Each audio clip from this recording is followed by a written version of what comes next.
ആലപ്പനങ്ങാട് സാഹിബിന്റെ പള്ളിയിൽ ആണ്ട് നേർച്ചയ്ക്ക് തുടക്കം. ആലപ്പനങ്ങാട് സാഹിബിന്റെ പള്ളിയിലെ ഷെയ്ഖ് സയ്യിദ് മുനവർ ഷാ സാഹിബ് ഉപ്പാപ്പ തങ്ങളുടെ ആണ്ട് നേർച്ചയ്ക്ക് തുടക്കം. വെള്ളി മുതൽ തിങ്കൾ വരെയാണ് ആണ്ട് നേർച്ച. മഖാം സിയാറത്തിന് ശേഷം തൃശ്ശിനാപ്പള്ളി സയ്യിദ് നയീം ഹസ്രത്ത് റഹ്മാനി പതാക ഉയർത്തൽ നിർവഹിച്ചു.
തുടർന്നുള്ള ദിവസങ്ങളിൽ ലഹരി വിരുദ്ധ ബോധവൽക്കരണ ക്ലാസ്, മജ്ലിസുന്നൂർ വാർഷിക മഹാസംഗമം, ബൈത്തുന്നൂർ ഭവന പദ്ധതിയുടെ താക്കോൽദാനം എന്നിവ നടക്കും.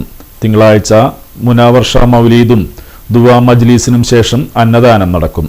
K Valsaraj MLA, civil excise officer Krishna Vinayak, Hafiz Abu Shammas Moulavi, Onampally Muhammad Faizy, Abdul Salam Faizy, Muhammad Midilaj, Halil Jalali, Azharuddin Hudawi എന്നിവർ വിവിധ ദിവസങ്ങളിലായി പങ്കെടുക്കും.